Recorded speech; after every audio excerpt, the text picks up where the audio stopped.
You're listening to the Sex and Psychology Podcast, the sex ed you never got in school and won't get anywhere else. I am your host, Dr. Justin Lehmiller. I am a social psychologist and research fellow at the Kinsey Institute and author of the book, Tell Me What You Want, The Science of Sexual Desire and How It Can Help You Improve Your Sex Life. When people think about kink, their minds often jump straight to 50 Shades of Grey. And I understand why. That series brought BDSM into mainstream conversation. But at the same time, it also fueled a lot of misconceptions. I mean, is kink really just about whips and chains? Is it always about sex? Is everyone who's into kink really 50 shades of fucked up, as Christian Grey describes himself in the film? In this episode, we're going to separate out fact from fiction by diving into a new book that blends research and real-life stories that demystify the world of kink. We'll unpack what kink really looks like in practice, how consent and trust are at its core, and what it is that really draws people to BDSM anyway. Whether you've read 50 Shades, rolled your eyes at it, or secretly loved it, this conversation will give you a richer understanding of a community that's often misunderstood. I am joined by Alicia Walker and Arielle Cooperberg.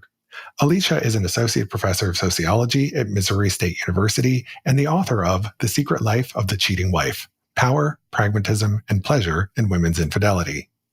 Arielle is an associate professor of sociology at the University of Maryland, Baltimore County. Together, they are co-authors of the new book, Bound by BDSM: Unexpected Lessons for Building a Happier Life. This is going to be another fascinating episode that you won't want to miss.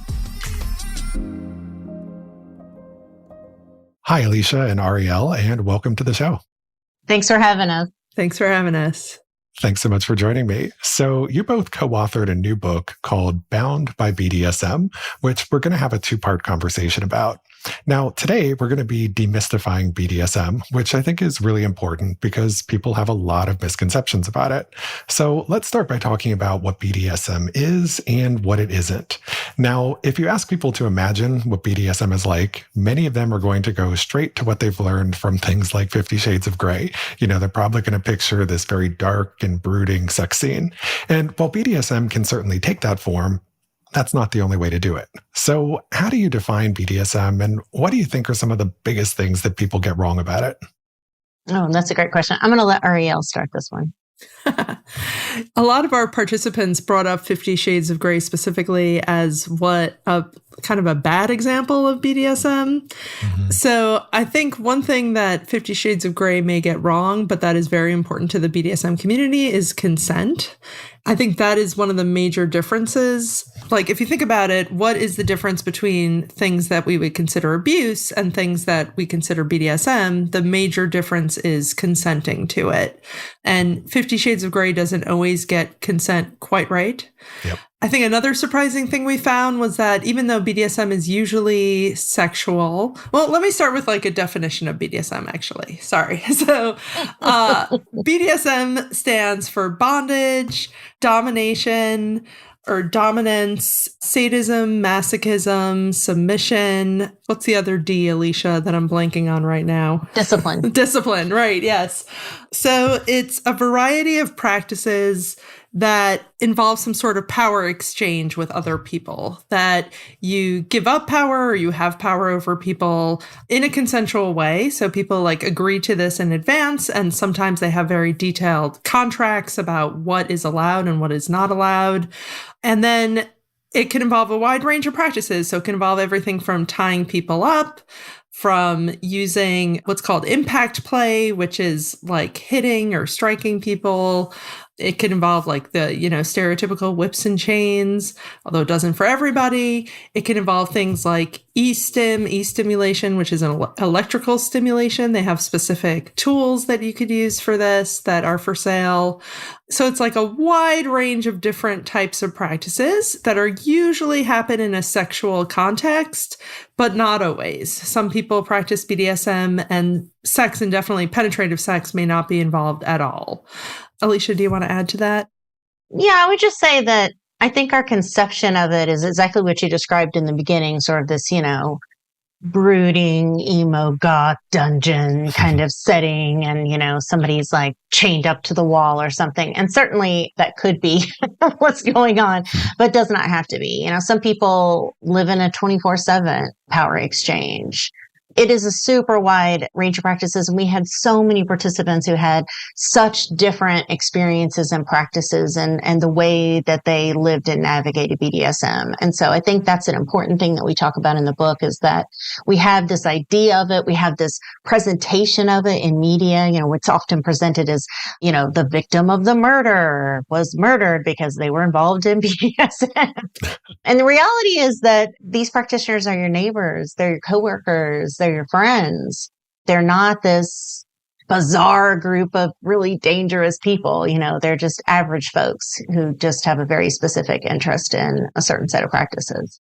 Yeah, I think that's so true. And I think people have a lot of these stereotypes and misconceptions about people who have all kinds of, let's say, non-mainstream sexual interests, right? They might have a certain idea in mind of what somebody who is polyamorous or who's a swinger or who's a kinkster might look like. And then it turns out, yeah, it is like your next door neighbor. And it's like the person that you least expected, because, these interests are much more common than people think they are, and anyone can be drawn to them.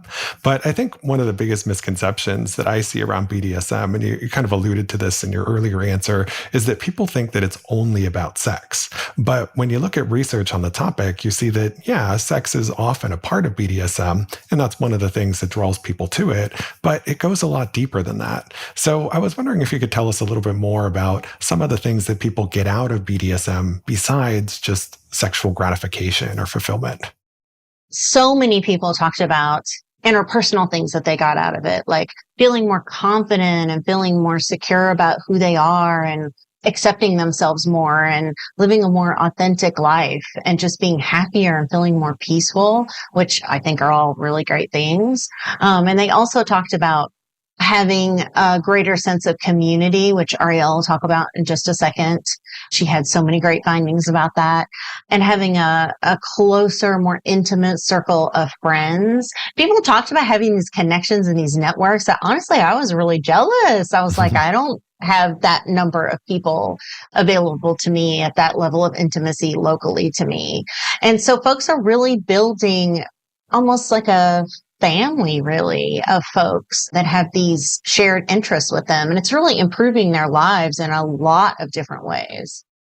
Yeah, and I would add, I think our book is really about, like, what does BDSM give to people besides sex? Like, sex is definitely an important part of the book, but what we focus on is all these other things that people get out of it. So they get a sense of identity, they get a chance to exercise their creativity, and definitely community is a big part of it. So one of the things we looked at, we asked a bunch of survey questions about, like, which of the following have you gotten from someone in the BDSM community? And it was like over half had gotten at least one of the things we measured. So there were things like emotional support was the most common, meeting sexual partners through the community. But there was also some people who had gotten help with, like, moving or home repairs. Childcare was rare, but even like a little over 2% had gotten childcare from someone in the community. Some had even gotten, like, financial help from other people in the BDSM community. And then, as Alicia talked about, they had these big social networks. So we're doing kind of a spin-off paper looking more deeply into some of these numbers, but the average practitioner knew something like 6 to 10 BDSM practitioners and had, like, 3 close friends. But then there were people who were more involved in the BDSM community who had more wide social networks. So we kind of looked at the difference between people who were online only community people. There were people who didn't really participate in the BDSM community at all. And then there were people who went to play parties and munches. Munches are kind of social gatherings of people who are into kink, where sexual activity or BDSM itself doesn't actually occur at the gathering. It's just like, let's get together at a coffee shop with other kinksters and, like, talk about our mutual interests. And people who've been to both play parties and munches knew something like an average of 55 BDSM practitioners, or some, like, really high number. And don't quote me on this number, but it was around, like, 13 close friends. I'm like, I don't even have 13 close friends anywhere, like, adding all my close friends together. So I think it was also, like, a really important source of connection for people to these wider communities. But it also, even people who weren't involved in the BDSM community got other things out of it. Like, as I said, like a chance to exercise your creativity, that it turns out like humans really like doing things that are creative. Humans like doing things like dressing up in costumes, and BDSM allows you to do all of that. BDSM can give people like a stronger sense of like, this is my identity. I'm part of this group. We also found people had like very good communication skills, it seemed like, where BDSM kind of taught people to really talk about what they wanted and be very explicit about what they want and they don't want, in a way that some people who aren't involved in kink may kind of like go along with things or not ever have those explicit conversations. Yeah, thanks for sharing all of that. So it sounds like people are getting a lot out of this besides just the sexual gratification. And since you brought up the idea of munches, fun fact about me, when I was a teacher at Harvard, this was more than a decade ago, there was a group of students that was going to organize the Harvard Munch. And it was basically going to be a student association for those who are interested in kink and BDSM. And they actually asked me, the human sexuality instructor, if I would be the faculty advisor for the Harvard Munch. And I didn't end up taking it because when word got out that the students at Harvard were going to start this kinky club, it just made international media headlines everywhere. And it was all that conservative radio and talk shows could talk about for a little while. And I was getting contacted by Bill O'Reilly's producer wanting me to come on the show to talk about like and to defend the club. And it's like, I just don't want all of that extra attention on me in my life. So, but I think that example also highlights how kink and BDSM are also still stigmatized and taboo, even though we're having more open discussions about them than we've ever had before. There is still that taboo element where, you know, just the simple fact that a group of college students wants to get together who happen to have kinky interests and they just want to talk and socialize, right? The fact that that becomes this international news story is just kind of crazy. I feel like I went through a similar thing when I was a grad student at Penn. One thing I talk about in the book is I had a group of friends who started a Penn erotica magazine called Quake, because the Penn mascot is a Quaker. So they were like, Quake, the erotica magazine.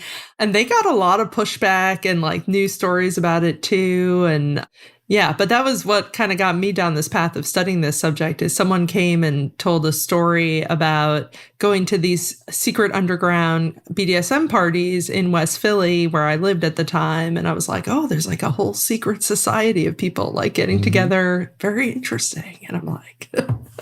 Yeah, I mean, odds are there's probably a dungeon not too far from you that you just don't know about, right? Because a lot of this is practiced underground because there is still that stigma associated with it, but also because, you know, this is kind of a tight-knit community and you don't want people who aren't really part of the community just kind of wandering into that space because, you know, sometimes people don't know what it is that they're doing. And, you know, that creates other sorts of risks as well. So it does tend to be a more tighter knit community.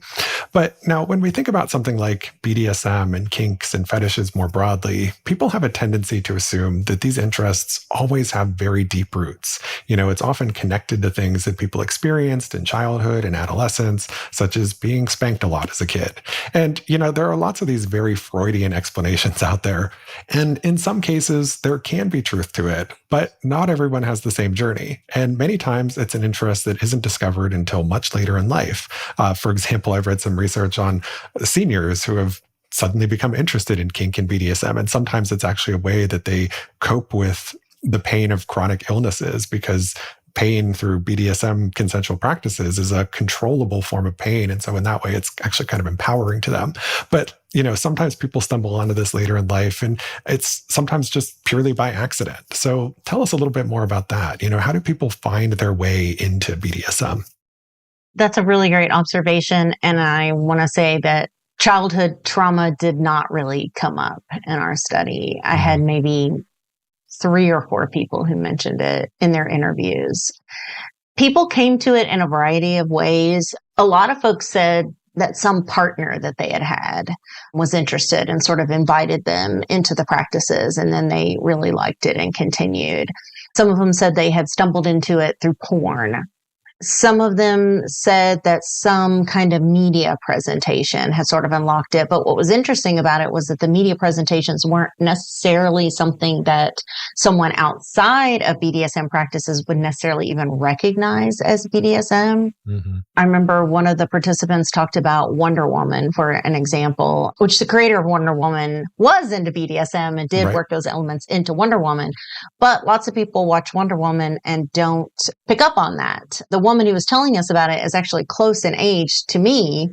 And she talked about watching that as a kid and that she already had the interest, but that the show gave her sort of a language and a context to be able to express her desires to other people. So when she played with her friends and she was like, oh, I want to tie you up, they were already familiar with the idea of being tied up from Wonder Woman versus I'm watching Wonder Woman at the same age she is. And I'm not focused on the lasso at all. You know, I'm focused on Wonder Woman kicking butt and taking names, right? Right. So two people, you know, can definitely take in the same media, have very different responses to it. But folks also mentioned Buffy the Vampire Slayer. Somebody even mentioned The Matrix as sort of opening that door for them. So there were a lot of different ways that folks talked about it. Even someone even mentioned something they heard on the Dan Savage show, reading something in erotica or like a romance novel or something like that. So there were all these different sorts of pathways that folks found their way in. But what was really interesting is that a lot of folks said, I already had this interest before I had any contact with it through anybody else versus other people who said, I didn't necessarily have the interest, but then I got introduced and I got really interested in it. Now, of course, we didn't have folks in our study who tried it and weren't into it, obviously. And there's certainly a proportion of those people as well.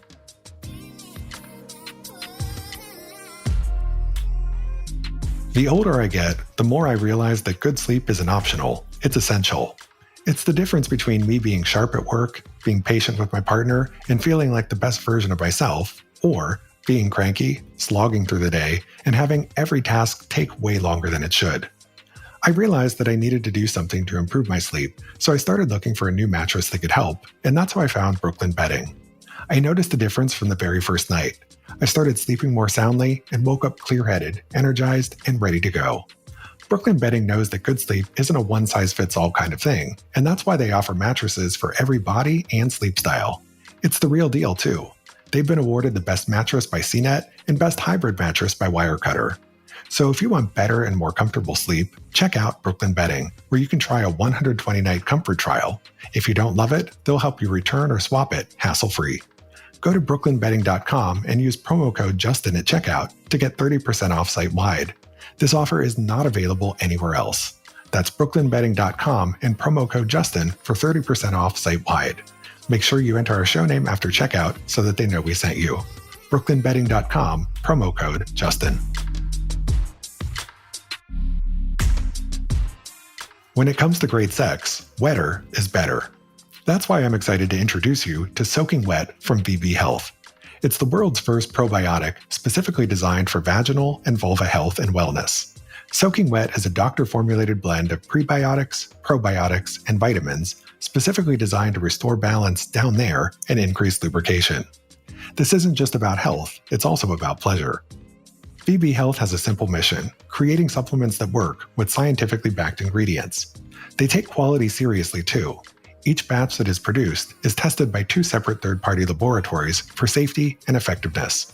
They even share their third-party lab results publicly, which is rare. Make every encounter slipperier, sexier, and downright sensational. It's time to get soaking wet and keep the good times coming, literally. And the best part? Soaking Wet is formulated by doctors at VB Health. Visit soakingwet.com and use code Justin for 10% off or click the link in the show notes.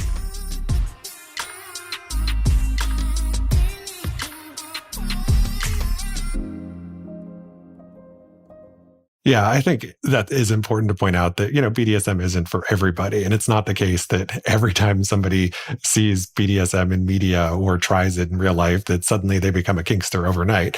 It's not for everyone, and that's okay. Like, different people have different sexual tastes. And also, you might try one aspect of BDSM and find that that's not for you, but something else is. Maybe you're not into being tied up, but maybe you're okay with tying up your partner, or maybe you're okay with being blindfolded, or engaging in temperature play. And, there are so many things that fall under the kink and BDSM umbrella that lots of people don't necessarily even explicitly label as kink or consider to be kinky, just because they've kind of become more mainstream. I mean, if you think about something like erotic spanking, a very large number of adults have done that before, but they don't necessarily consider themselves to be kinky. And so, the people that you were interviewing for your book are people who are really members of the community. And for them, kink has become this central part of their identity. But there are also so many people in everyday life who are practicing kink, but just don't identify as kinksters. Exactly. Yeah. They would not label what they're doing as kinky at all. And that's an important distinction as well. Yeah. So I appreciate you making that. I don't know if you have anything to add, Ariel. Yeah, I would just say we definitely have seen studies that something like the majority of people have tried spanking at some point. A large number of people have tried things like biting during sexual play, but they don't necessarily think of themselves as like BDSM practitioners. I know when I was in high school, the big thing was like fuzzy handcuffs was kind of had like a little moment in the 90s. Like a lot of people are like, oh, I have fuzzy handcuffs and some sex toys and like a box under my bed. And that makes me like edgy and cool. But I don't think they would necessarily like think of themselves as BDSM practitioners. So the people who we interviewed and surveyed were, self-identified like I am a BDSM practitioner. And I think the people who are practitioners are people who have learned to unburden themselves of sexual shame. I think the reason a lot of people are reluctant to consider activities that they engage in to be kinky or to identify as kinky is because they feel some sense of shame around it or guilt. And so, they label it as something else, right? As opposed to considering themselves to be a kinkster. And I think that goes back to, one of the myths and stereotypes about BDSM, which is the idea that it represents some kind of mental illness. And, the mental health community did a lot to kind of promote this idea over the years by listing sadism and masochism formally in the DSM as disorders. And it really wasn't until just about the last decade or so that in the DSM, they finally made this distinction between having a paraphilia and having a paraphilic disorder, right? So it was really the first time that they said, actually, you can have these, let's say, non-mainstream sexual interests, and that doesn't necessarily mean that you have a problem or a disorder, right? But I think that nuance is still lost on a lot of people where, just by virtue of the fact that these things have long been considered to be mental illnesses, that people still kind of associate them with that and attach that stigma to it.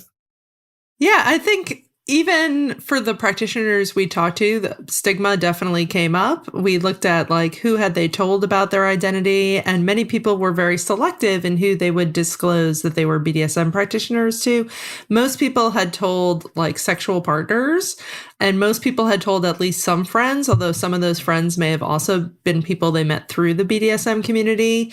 But the vast majority of people were not kind of out about their BDSM participation in places like the workplace or to their family beyond their partner or to like the community publicly. That was very rare. And I think, stigma is still something that people have to manage and kind of figure out like, are you cool? Are you not cool? And kind of find people who are okay. And to kind of manage how, often people will look at you differently if they find out you're a BDSM practitioner. Yeah, and it goes back to the stereotypes and the stigma that still exists. Now, healthy BDSM practice is all about consent and communication, but we know that not everybody finds it easy to talk about sex. And that's where things sometimes can and do go wrong in the BDSM world. So, for example, if you think about something like choking during sex, which is becoming increasingly common, I mean, some studies find that as many as 1 in 3 young women report that they were choked the last time they had sex, many times without their partner even asking for consent. And when people engage in kink activities without asking for consent and without establishing clear boundaries first and without a lot of knowledge about what constitutes safer practices, there's a real risk of danger. Now, of course, we should also mention that just because you have clear communication, consent, and boundaries, this doesn't guarantee that everything's going to go perfectly, but it certainly increases the odds of a positive experience and a safer experience.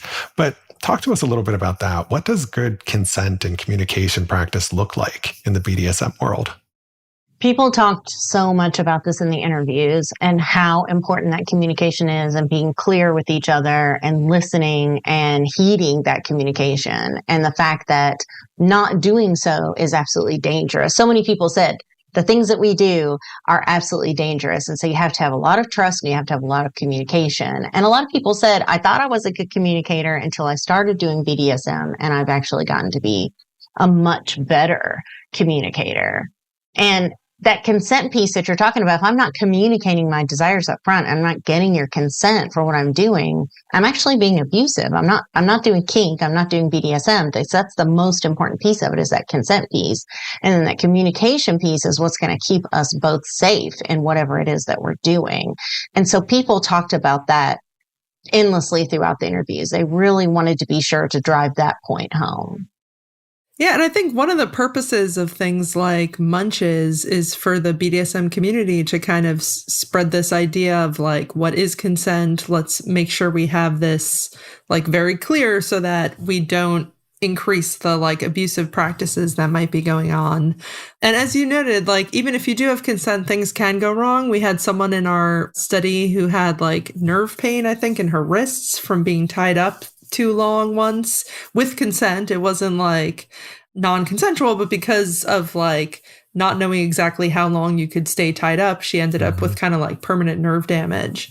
We did find a few cases of kind of like consent going wrong, or like people having non-consensual sex as a result of in part of their BDSM play. It was something like 1 in 10 people who reported that, which I think is lower than the amount of non-consensual activity happening in vanilla sex, right? If you look at the statistics, but it still does happen sometimes. And I think the community that has built up around BDSM really kind of emphasizes consent as a way to try to mitigate any harms that might come. But then people find out about BDSM because they read like 50 Shades of Grey, which doesn't always have the best consent practices. And if they're not involved in the wider BDSM community, they may try things that, you know, consent gone wrong, no consent. Yeah, and I appreciate that answer.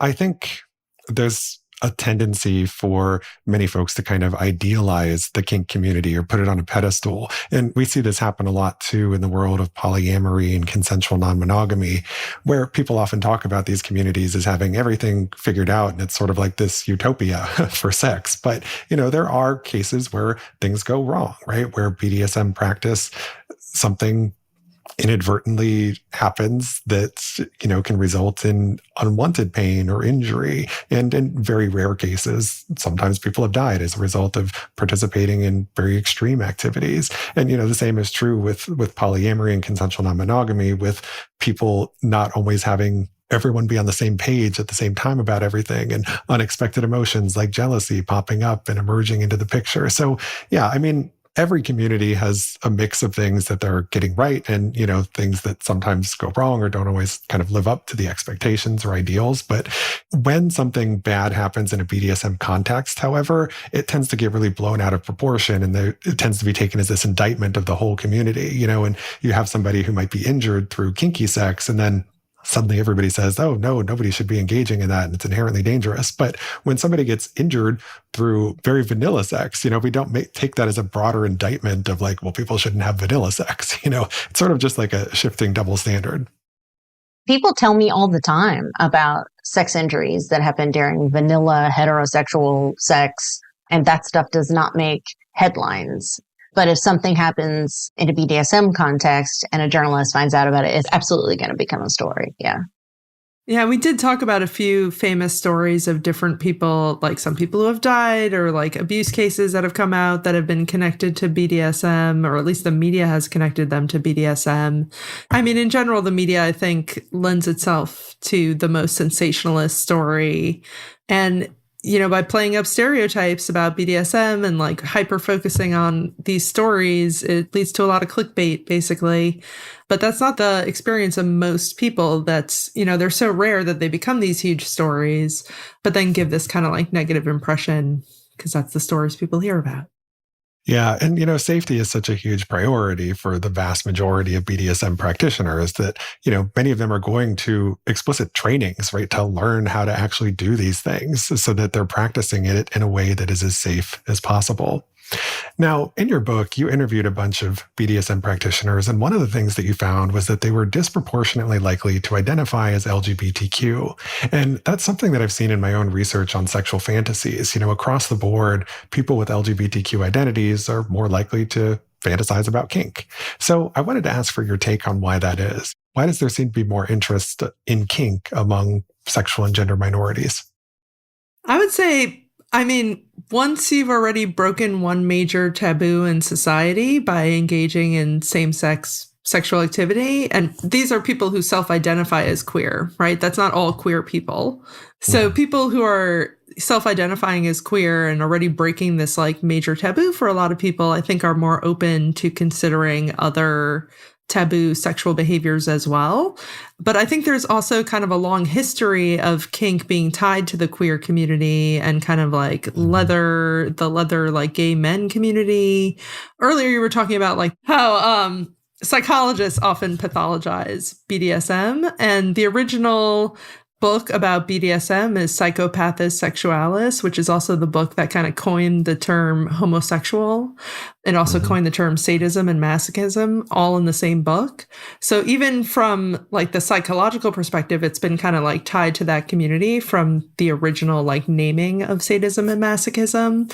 But I think because the queer community was more open to alternative sexualities in general, they were more open to BDSM, and that became part of the queer culture for many. Not every queer person is into BDSM, obviously, but because it's part of the culture, you're more likely to get exposed to it, right? We said a lot of people found out about it through partners or through pop culture. So if you're in a culture that has more BDSM practitioners, you're more likely to know about it and be exposed to it, and then maybe be oh, I'm into that.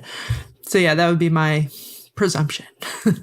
Yeah. And I think there's truth to it. The idea that once you've violated one sexual taboo, it becomes, less costly to violate others. So why not more fully explore your sexuality?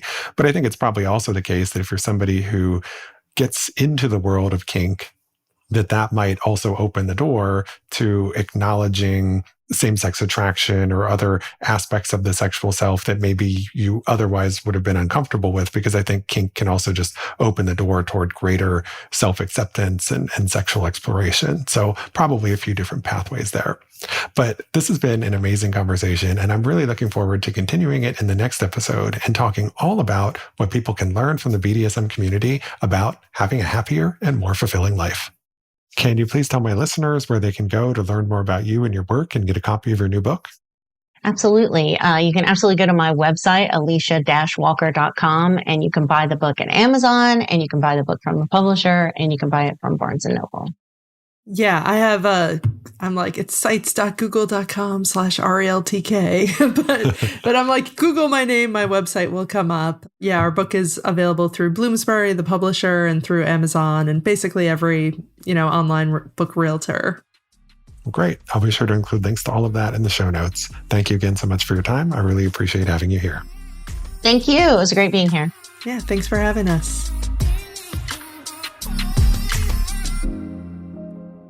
Thank you for listening. To keep up with new episodes of this podcast, visit my website, Sex and Psychology, at sexandpsychology.com, or subscribe on your favorite platform, where I hope you'll take a moment to rate and review the show. If you listen on Apple Podcasts, please consider becoming a Sex and Psychology Premium subscriber to enjoy ad-free listening for just $3.99 a month. You can also follow me on social media for daily sex research updates. I'm on Blue Sky and X at Justin Lehmiller, and Instagram at Justin J. Lehmiller. Also, be sure to check out my book, Tell Me What You Want. Thanks again for listening. Until next time.